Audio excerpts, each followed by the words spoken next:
გამარჯობა, მოკლედ გუშინ მქონდა ფედერალური რეზერვის შეხვედრა და მოგეხსენებათ მოლოდინი იყო იმის რომ მივიღებდით 0.25%-იან rate cuts, ანუ საპროცენტო განაკვეთის შემცირებას 0.25%-ით და რეალურად ესეც მოხდა, მაგრამ სანამ გუშინდელ შეხვედრას განვიხილავთ, მინდა Fartcoin-ზე ორი ოდე სიტყვა ვთქვა, ამ პროექტზე გესაუბრეთ ერთ-ერთ ვიდეოში, მაშინ ჯერ კიდე 285 მილიონი იყო market cap-ი და მე ეს პროექტი 50 მილიონად მქონდა შეძენილი, შემდეგ 25 მილიონზე დავარდა და 25 მილიონზე ცოტა დავიმატე და მე გავყიდე დაახლოებით 400 მილიონზე, თუმცა ნამდვილად არ ველოდებოდი, რომ მილიარდიან კაპიტალიზაციას მიაღწევ და ესე მოკლე დროში, ამიტომ იმედი მაქვს ეს ვიდეო ნანახი გაქვთ, იმედი მაქვს Fartcoin-ი თქვენც დაიმატეთ ცოტა და დღეს საკმაოდ დიდ პლუსში ხართ. მიუხედავად იმისა,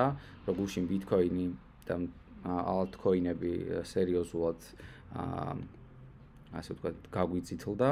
ერთადერთი პროექტი, რომელიც დღესაც იზრდება, არის Fartcoin-ი და უკვე ყველა ამ პროექტზე საუბრობს. ამიტომ ნახოთ რა სიზავს. მე არ ვამბობ, რომ დღეს მილიარდიან market cap-ზე ღირს ამ პროექტის შეძენა.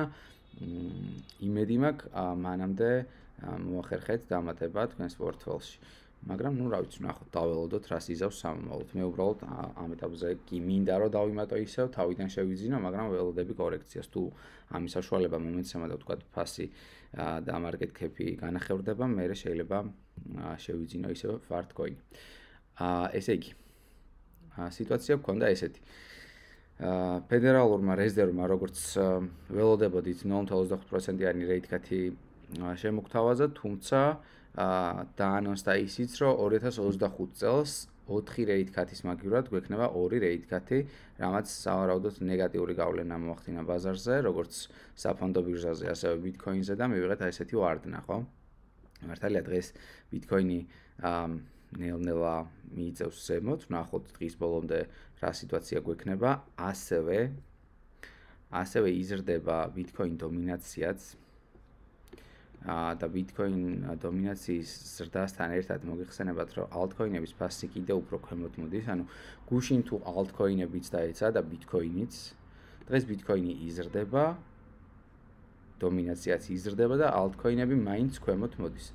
ანუ რეალურად ამაზე ჩვენ ვისაუბრეთ წინა რამდენიმე ვიდეოში და იმედი გამოვთქვით, რომ მსგავს სურათს მივიღებდით და იმედი გამოვთქვით, რომ უბრალოდ იმედი გამოვთქვი, რომ მივიღებდით altcoin-ების შედარებით double ფასად, იმიტომ რომ მაგალითად სუპერის ფასი აქ თუ გქონდა $2.25, დღეს გვაქვს $1.67, ხო და ეს არის ერთ-ერთი ყველაზე ძლიერი gaming პროექტი, რაც ამ ეტაპზე ამ სფეროში გვაქვს.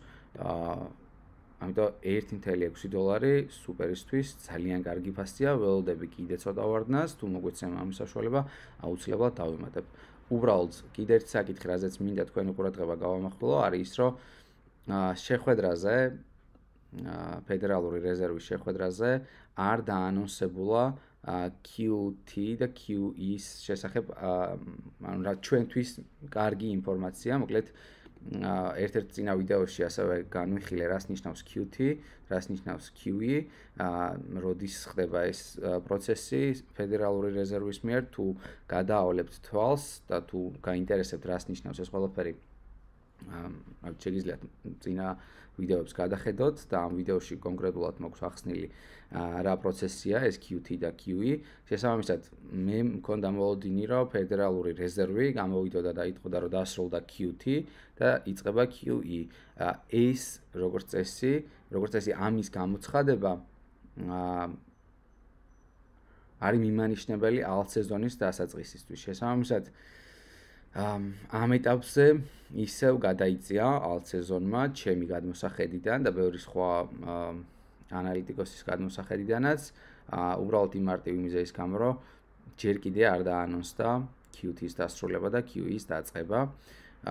აქედან გამომდინარე, ფედერალური რეზერვის შეხვედრა გვაქვს შემდეგ თვეში, იანვარში, 28-29 რიცხვში და იმედი ვიქონიოთ, რომ ფედერალური რეზერვი გამოვა და იტყვის, რომ QT დასრულდა და QE იწყება, როგორც წესი, ისტორიულად, სხვა ციკლებიდან გამომდინარე,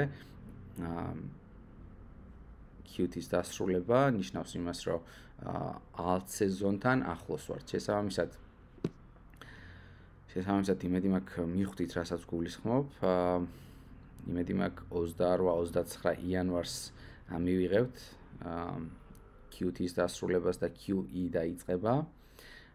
თუ არა და შემდეგ უკვე ეს ყველაფერი გადაიწევს მარტისთვის. ამიტომ ჩვენ ერთ-ერთი რაც შეგვიძლია ამ ეტაპზე გავაკეთოთ, არის ის, რომ ეტაპობრივად ნელ-ნელა მოვიმარაგოთ რაც შეიძლება მეტი altcoin-ი.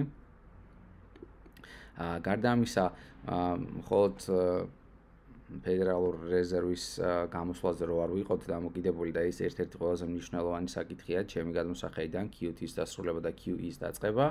ასევე ძალიან მნიშვნელოვანია ისიც, რომ Bitcoin დომინაციას დავაკვირდეთ. არ ვიცი რა იქნება, არ ვიცი რამდენად იყო 61.5% მაქსიმუმი Bitcoin დომინაციისთვის. თუმცა ჩემ გულწრფელ შეხედულებას გაგიზიარებთ, ვფიქრობ, რომ კიდე ერთხელ შეიძლება მოხდეს ისე, რომ Bitcoin დომინაციამ კიდე ერთი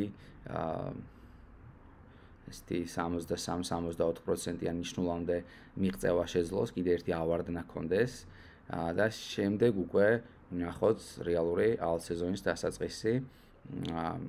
გამომდინარე იქიდან, რომ ამ ეტაპზე ფედერალურმა რეზერვმა არ დაანონსა QE-ის დაწყება, ვთვლი, რომ Bitcoin დომინაციას კიდე ექნება შანსი, რომ უფრო ზემოთ წავიდეს, ვიდრე 61.5% იყო. ამიტომ უბრალოდ ველოდებით მომდევნო 1 თვე 40 დღის მანძილზე დავალოდოთ, თქვა, ფედერალური რეზერვის შეხვედრას, ასევე დავალოდოთ 20 რიცხვში 20 იანვარს იქნება ტრამპის ინაუგურაცია და ვნახოთ რა სიტუაცია იქნება მაგროისთვის. თუმცა